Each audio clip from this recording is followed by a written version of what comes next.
अभी शहबाज गिल साहब ने कुछ देर पहले गुफ्तगू की है, उन्होंने कहा है कि कौन इनसे रास्ता मांग रहा है, कौन फेस सेविंग की बातें कर रहा है, वज़ीर आज़म इस्तीफ़ा नहीं देंगे, जबकि अपोजिशन के ज़राए ऐसा बता रहे हैं कि राबता हुआ है हुकूमत का इन लोगों से। तो असल खबर है क्या, आप तक क्या खबरें पहुँची हैं? देखिए, ये पाकिस्तान की सियासी बदकिस्मती है कि एक डेडलॉक की सी कैफियत है और माजी के अंदर हमेशा हुकूमत और अपोजिशन का बिलवास्ता या बिलावास्ता राब्ता रहा है। अच्छा। और अब जो एक नई सूरत हाल पैदा हुई है, इसमें तो ज़्यादा इस बात की ज़रूरत थी कि जी आपस में एक मुज़ाकरात करके कोई मामले को आगे की तरफ ले जाया जाए। लेकिन डेडलॉक की कैफियत उसी तरह तारी है। इस पे तो अब कोई दो राय नहीं रही कि प्राइम मिनिस्टर अपनी अक्सरियत खो चुके हैं। लेकिन सलमान साहब, कोई बैकडोर राब्ते हुए हैं, कोई मुलाकातें हुई हैं? मैं इसमें कोई ऐसी बात मुसद्दका तौर पे तो नहीं कह सकता, लेकिन अगर आप अपनी सियासी तारीख को सामने रखें तो हमेशा देखें, इस्लामाबाद के अंदर सिर्फ एक इलेक्टेड हुकूमत या अपोजिशन नहीं होती कि रियासत पाकिस्तान के बहुत से इदारे जिन्होंने रियासत के मफादात को देखना होता है। अच्छा। कि वहाँ पर कोई ऐसी गैर यकीनी की सूरत हाल तारी ना हो जिससे पाकिस्तान का इमेज जो है बैरूनी दुनिया पे कोई अच्छा ना जाए। मेरा ख्याल है कि मैं इस बात से इंफॉर्मेशन की बुनियाद पे तो नहीं, लेकिन इतनी जो हालात की संगीनी है उसमें मुझे समझ आ रही है कि कोई ना कोई इसमें कोई पैचअप के लिए सरगर्म ज़रूर होगा। और यह भी एक सियासी बदकिस्मती है कि जब पाकिस्तान के अहले सियासत जो अपने आप को बड़ा बड़ा लीडर समझते हैं, कोई भी एक कदम पीछे की तरफ उठाने के लिए तैयार नहीं है। अच्छा। और फिर कौम भी ये समझती होगी कि ये सियासत, ये पाकिस्तान में जमहूरियत और सियासत की कौन सी ऐसी किस्म है जिसमें सिर्फ डेडलॉक है कि 3.5 साल से आपस में एक गाली गलोच, इल्ज़ाम तराशी, तनाव, टकराव, महाजराई, कशमकश। क्या पाकिस्तान इस सूरत हाल के अंदर आगे की तरफ बढ़ सकता है? क्या मुल्क की मईशत की बहाली या तरक्की का अमल तेज हो सकता है? क्या लोगों के मसाइल हल हो सकते हैं? देखें, अच्छी बात तो ये थी कि जो एक इलेक्टेड हुकूमत आती है उसके पास एक मैंडेट होता है लोगों का, उसके पास एक प्रोग्राम होता है कि वो पूरी संजीदगी से अपने उस प्रोग्राम पे गामजन हो। और हुकूमतें जब डिलीवर करती नजर आती है, लोगों को उस हुकूमत के और जमहूरियत के समरात मिलते हैं, तो ना मुल्क के अंदर इंतशार होता है, ना खलफशार होता है, ना तनाव होता है, ना टकराव होता है। लेकिन आखिर क्या वजह है कि पाकिस्तान के अंदर जारी जमहूरी सिस्टम के अंदर कोई शख्स भी पॉलिटिकल तर्ज अमल अख्तियार करने के लिए तैयार नहीं है? अगर प्राइम मिनिस्टर, देखें, बुनियादी जिम्मेदारी ये हमेशा हुकूमत की होती है और माजी के अंदर बड़े बड़े डेडलॉक भी तारी हुए, उसके बाद प्राइम मिनिस्टर ने इनिशिएटिव लिया। लेकिन प्राइम मिनिस्टर साहब तो इस वक्त अक्सरियत खो जाने के बावजूद भी वो जहाँ पर खड़े हैं वो सारे, इसका मतलब कि अगर प्राइम मिनिस्टर साहब और अपोजिशन दोनों के दरमियान ये कैफियत रही, किसको स्टेप बैक करने की जरूरत है? देखिए, जो शख्स बड़े मनसब पे होता है ना, बुनियादी जिम्मेदारी उसकी होती है। ठीक है, वो अपोजिशन है। और मैं समझता हूँ कि चलें, नई कैफियत में अगर वो अक्सरियती पार्टी नहीं रहे तो अपोजिशन को भी लचक पैदा करनी चाहिए। और मैं, आपको याद होगा कि मैं थिंक टैंक में मुसलसल आपसे ये एक बात कहता रहा कि जी सियासी तज्जिया ये है कि हुकूमत नहीं रहेगी, लेकिन अगर तब्दीली अंदर से ना आई तो फिर मैं दोबारा दोहरा देता हूँ, फिर बाहर से आया करती है, फिर सारे जिम्मेदार इसके तो ये बाहर से तब्दीली कैसे आएगी इस पर बात करूंगी। लेकिन अभी एक अहम खबर अपने नाज़रीन के साथ शेयर कर लूँ। मुत्तहिदा अपोजिशन का मुशावरती इजलास हुआ है और इस इजलास में जो फैसला किया गया है उसका एलामिया भी जारी कर दिया गया है। अपोजिशन का कहना है कि हम NRO नहीं देंगे, मनसब पर गैरानी तौर पर वज़ीर आज़म कायम है। आपको बताएं कि इस मुशावरती इजलास में 172 अरकान ने शिरकत की है। तो अपोजिशन ने वाज़े अल्फाज में कह दिया है कि वो NRO नहीं देंगे वज़ीर आज़म को, और एलामिया के मुताबिक वज़ीर आज़म मनसब पर गैरानी तौर पर कायम है। इस इजलास में 172 अरकान ने शिरकत की है। तो खबर आपकी जानिब आऊँगी, NRO मांगा गया है अपोजिशन से, कोई फेस सेविंग की जो बातें हो रही हैं कितनी सदाकत है इसमें? क्योंकि आप अभी थोड़ी देर पहले कह रहे थे कि बड़ी अहम डेवलपमेंट्स हुई हैं गुज़िश्ता 24 से 48 घंटों में इस्लामाबाद में। देखिए, एक तो absolutely there is no deadlock.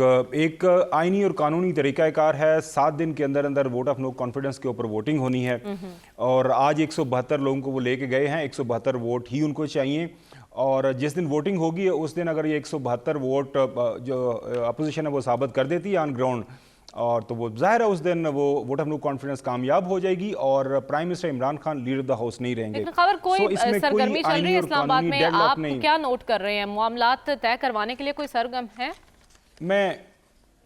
मैं उसी तरफ आ रहा हूँ। मैं कह रहा हूँ एक तो ये वोट ऑफ नो कॉन्फिडेंस के ऊपर एक कानूनी तरीक़ाकार के ऊपर अमल हो रहा है, उसमें कोई आईनी और कानूनी वायलेशन नहीं हो रही, कोई डेडलॉक नहीं हो रही। अब आपका दूसरा सवाल के असल सूरत हाल क्या है? देखें, इस्लामाबाद के अंदर पिछले 2-3 दिनों के दौरान जो सबसे बड़ा इशू आया है वो जो मुबैना ख़त है। हमारे इससे 2 दिन पहले हमारे शाम को प्रोग्राम में, शामी साहब के प्रोग्राम के अंदर नसीम ज़हरा साहब जो पहले दुनिया टीवी का हिस्सा भी रही हैं, बहुत बड़ी सहाफ़ी हैं, वो पहले ये बात करती हुई सुनाई दी कि ये कोई ऐसा ख़त नहीं है, ये असेसमेंट है जो हमारे किसी दूसरे मुल्क के अंदर एम्बेसडर है, उन्होंने मुल्क के अंदर भिजवाया। आज उन्होंने एक ट्वीट किया है और उसके अंदर उन्होंने कहा है कि ये बहुत एक बड़ी खबर है, एक कम्युनिकेशन हुई है, फॉर्मल कम्युनिकेशन हुई है और गवर्नमेंट ऑफ पाकिस्तान को वार्न किया गया है, डिमार्च दिया गया है कि आपके प्राइम मिनिस्टर इमरान खान के होते हुए हम मुल्क पाकिस्तान के साथ कोई इंगेजमेंट नहीं करेंगे और अगर वो जाएंगे तो फिर ही आपको माफ़ी मिल सकती है। ये नसीम ज़हरा साहब जो कि वो हमारे टीवी प्रोग्राम्स के अंदर आती रही, ये पहले उनका बयान था। खबर हम देख रहे हैं कि इस मामले पर हर शख्स की अपनी अपनी असेसमेंट है। असल बात तो तब निकलेगी ना, जैसा कि अभी कौमी सलामती कमेटी का इजलास हुआ है। इस इजलास से मुतालिक कोई खबर अभी तक बाहर आई है? मैं अगर 1 मिनट आनी टेप पर दे दे तो मैं यकीन करूँ सारा आपको वाजे कर देता। मैं यही कह रहा हूँ, अब कल जो है सहाफ़ियों के साथ जिन्होंने इन्फॉर्मेशन शेयर की, कल हम आपके साथ हमारी मुलाकात रही। आज नेशनल सिक्योरिटी कमेटी के सामने वो तमाम उस ख़त के अंदर जो मंदरजात है वो रखे गए हैं। सिक्योरिटी काउंसिल जो कमेटी है उसमें पाकिस्तान के जो सिक्योरिटी इदारों के तमाम जो सरबराहान हैं मौजूद थे, तो उनके सामने ये इन्फॉर्मेशन शेयर की गई है। उसके बाद आज पार्लियामान की एक कमेटी है जो डिफेंस की कमेटी है, उसके सामने भी स्पीकर नेशनल असम्बली ने कहा था कि हम रखने को तैयार हैं, लेकिन इतलात आ रही है कि अपोजिशन कह रही है कि हम आपकी बात सुनने के लिए तैयार नहीं है। अब सवाल सबसे अहम है जिसके ऊपर मरियम जो सबसे ज़्यादा चीज़ें जो पॉलिटिकल जो सियासी मंजराम है जो आपको तब्दील होता हुआ नज़र आएगा, उसका इन्हिसार है कि वो जो ख़त है जो हुकूमत वक्त दावा कर रही है कि एक ऑफिशियल लेटर के ज़रिए मौजूदा हुकूमत पाकिस्तान को कंडेम किया गया है, उनको कहा गया कि हम मौजूदा प्राइम मिनिस्टर के साथ नहीं चल सकते। तो अगर वो उस ख़त की हकीकत साबित हो जाती है, सुप्रीम कोर्ट के अंदर ऑलरेडी लेटर जा चुका है, लिहाजा उसके बाद सवालात अभी जो उठने शुरू हो गए हैं कि क्या मौजूदा जो मुल्क के अंदर सियासी जो मामला चल रहे हैं उसका कोई उस खत के साथ कोई राब्ता है या नहीं, कोई ताल्लुक वास्ता है या नहीं है। चूंकि हुकूमत एक दावा कर रही है कि ऐसा है।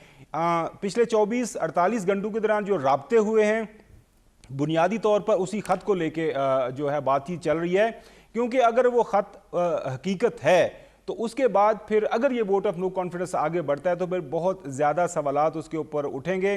प्राइम मिनिस्टर इमरान खान से कल भी सवाल किया था और मैंने बजाते खुद ये सवाल किया था कि आप कितने % सर्वाइव अपने आप को होता देख रहे हैं। उनका दावा है कि जी मेरा 80% सर्वाइवल के चांस है। आज 172 हैं, अगर उस दिन 172 की बजाय 171 हो जाते हैं, 170 हो जाते हैं तो ये वोट ऑफ नो कॉन्फिडेंस कामयाब नहीं होगी। लिहाजा आइन और कानून के मुताबिक इस मुल्क को चलना चाहिए। जिसके पास अक्सरियत होगी उस दिन वो कामयाब हो जाएगा। पर भी बाजी पलट सकती है। देखना यह है कि हुकूमती अराकीन और रहनुमा वज़रा हमें काफ़ी कॉन्फिडेंट दिखाई दे रहे हैं इसकी वजह के। लेकिन उससे पहले डॉक्टर साहब मैं ये जानना चाहती हूँ, ये ख़त हकीकत है या फसाना? इसका पता तो तभी चलेगा ना जब आप इस पर ब्रीफिंग लेंगे। पार्लियामेंट के सिक्योरिटी कमेटी का इन कैमरा इजलास है और अपोजिशन ने इसमें जाने से मना कर दिया है, तो क्या अपोजिशन का ये तर्ज अमल दुरुस्त है? देखिए, मैंने तो कल ही कहा था कि अपोजिशन इस किस्म के इजलास में नहीं आएगी। बुनियादी झगड़ा जो हमें नजर आता है वो ये है कि हुकूमत के जो मुख्तलिफ लोगों की गुफ्तगू हमने टेलीविजन पर सुनी है, उससे तो ये अंदाजा होता है हुकूमत ये समझती है कि ये वोट ऑफ नो कॉन्फिडेंस एक गैर मुल्की इनिशिएटिव की वजह से किया जा रहा है। इसकी हकीकत नहीं है बल्कि गैर मुल्की इनिशिएटिव पे है। लिहाजा वो गालबन इसको बाईपास किया, इसको इधर उधर करना चाहेंगे। अब सूरत हाल ये है कि जो कॉन्स्टिट्यूशन का अमल चल पड़ा है, मेरे नजदीक वोट ऑफ नो कॉन्फिडेंस या नो कॉन्फिडेंस जो भी है वो बजाय इतवार के एक दिन पहले कर लें। अगर जीत गए तो इमरान खान साहब इसको डील कर सकते हैं, अगर नहीं जीते तो अगली आगे हुकूमत इसको जो है वो डील करेगी। अच्छा डॉक्टर साहब, हमने देखा कि अभी